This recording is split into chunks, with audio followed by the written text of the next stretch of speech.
Sports alloys, metallic paints, hands-free multimedia system, 3-door, 9595. Welcome back. We're taking a look at tomorrow's newspapers with the Labour activist and freelance journalist Sally Bercow and the Conservative blogger and LBC radio host Iain Dale. And this half, Sally's going to kick us off with the Times and the song going around about Sir Philip Green assisting the government, and now a lot of questions being asked about his tax dealings. Yeah, I mean, there seems to be a rift developing here, and rightly so, between the Conservatives and the Liberal Democrats. The Liberal Democrats are concerned that, or many of the Liberal Democrats are concerned... Understood to be concerned, that Sir Philip Green, who has avoided, by handing ownership of his company to his wife, a considerable amount of tax, and probably doesn't use any public services himself, is nevertheless reviewing government efficiency. He's not the ideal person to be reviewing public services. Oh, for goodness sake. It is an astonishing story. I mean, I had no idea about this, but that he's handed ownership of all of his business empire, including Topshop, Dorothy Perkins, and his wife, so who lives in the tax haven of Monaco. So what? Well, I mean... Well, so what? Look, the Lib Dems point out that tax avoidance costs the Exchequer more than benefit fraud. Yeah, do you know, I avoid tax. I buy ISAs. That's legal tax avoidance in the same way as what he's doing. We're talking hundreds of millions of pounds. He's doing nothing illegal. He's one of Britain's most successful entrepreneurs. I'd actually quite like to have him playing a role in government, analysing what's going wrong, because if he runs such a successful business, maybe he can help the government. This is just envy of rich people, basically. But no, isn't the point being that if his tax was in the British coffers, that we could be helping British people? He is paying British tax as well. Well, as little as he possibly can. What, do you pay any more tax than you can get away with? Well, I wouldn't give my tax allowance over to my husband and send him off to Monaco. Well, in your case, I probably wouldn't either. This article does say that this is the first clear rift between parties in the coalition. No, I mean, it's not the first clear rift. It's complete and utter rubbish. I mean, this is just... Listen to this. Nick Clegg is understood to be irritated. Who by? No source quoted whatsoever. The first clear rift of the coalition... That's a bit like you do on your blog, Iain. Yeah, I mean, I could write this completely... But it's on the front page of the Times, for goodness sake. This is not a front-page story. It also says that Vince Cable was not consulted about the appointment. Should he have been, do you think?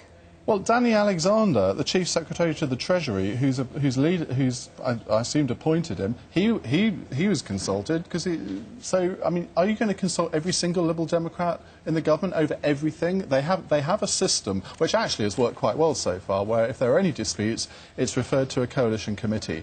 Nick Clegg apparently didn't have a problem with it, which this story says he agreed it. So a non-story. A non-story. No, I'm not. I don't agree it's a non-story. I think it was a bad appointment. And it is interesting that at least the Liberal Democrats have a bit of a conscience on this. Did your dress come from Topshop? No, it didn't actually. No, I know, I could tell. Did your suit in? But I do like Topshop. M&S.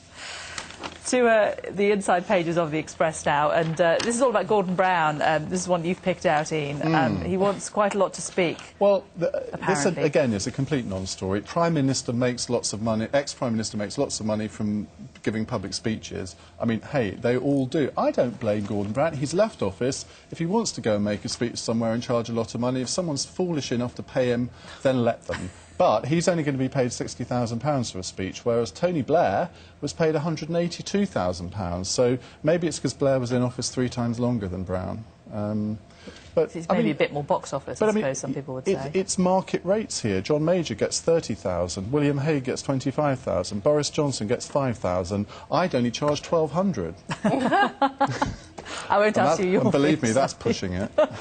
But it does point out that this development flies in the face, it says, of the declaration that he made that he would devote his time to giving money and giving his time to charitable causes. Do you think that he's being slightly hypocritical here, Sally? No, I don't think he can be expected to spend all his time being an MP and devoting his time to charitable causes. I think if he wants to go out and make some money to secure his future, he's got 2 young children, good luck to him. His constituents might argue that as he is still an MP, he should be spending all of his time looking after their interests. Well, like Tory MPs too, like, you know, loads of MPs have second jobs, as you well know. No, they do. I mean, they shouldn't. Of all parties. Well, particularly of the Conservative Party.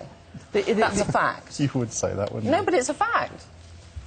The article also points out that all the proceeds from his book, which is due out in November, is going to go to charity, which I suppose Tony Blair's had a lot of publicity about that. I think Tony Blair got there first on that one, didn't he? No, Tony Gordon Blair, Brown, no, exactly. no, Gordon Brown was first. Was he? He announced it first, but without quite as much fanfare as Tony Blair, was what I was going to say. No, but good on Tony Blair too, absolutely. Now, to the Independent and the Pope, and of course his visit is much anticipated this September, if he can keep awake for it. Yes, indeed. This is a very funny story about how, obviously, the Pope is coming in September, and officials have scheduled a 3 or 4 hour break every afternoon for him to have a nap. That's what they do in Italy. Well, he fell asleep in Malta earlier on in the year, and it was a YouTube hit. I don't know if you saw it, Iain. Have you been to Malta? I haven't been to Malta. Believe me. I haven't been to Malta. Oh, no, Iain. We'll get loads of people from Malta emailing in, don't. It's a lovely We offended country. the good people of Dundee last week. Yes, Let's I not heard. offend the people of Malta as well. No, they've scheduled in a 3 or 4 hour nap gap for him every afternoon when he's here for the 3 days. My only question with this was 3 or 4 hours. That's quite a nap. It is quite a nap. Full-on sleep. It's not 15 minutes on the sofa, is it? That's 3 or 4 hours is quite substantial. But he is 83, so... He is 83. Wouldn't it be nice to have a young Pope for a change? It would be lovely. Have there ever been a young Pope? I have no idea, but maybe they should jump a few generations next time. It'd be nice to have a non-homophobic and... Let's not go there. All right, yeah, let's not stray into that territory. The article also points out that having a nap does reduce a person's risk of death from heart disease in the middle of the day. So I suppose we should all maybe try and aim for one, maybe. Very good idea. Chance would be a fine Not with thing. 3 young children, not very Preferably likely. not Kay Burley, because otherwise you wouldn't have a programme. Oh, yes. don't start offending her as well. No, You get us all into trouble. Now, the Daily Telegraph, finally, and it has a little story at the bottom of the page there. It's not a very big one. You might struggle to see it. Oh, there we go. This 100-yard bus lane, £3.2 million, apparently. This illustrates everything wrong with the way our public services are run, because you have budgets for financial years, so if you haven't spent your budget by the end of March, you're then encouraged to spend it nevertheless, because otherwise you won't get the money next time and you have to give it back. So Worcestershire County Council are spending £3.2 million of council taxpayers' money on a bus lane that is 100 yards long. Now, it's costing £32,000 a yard.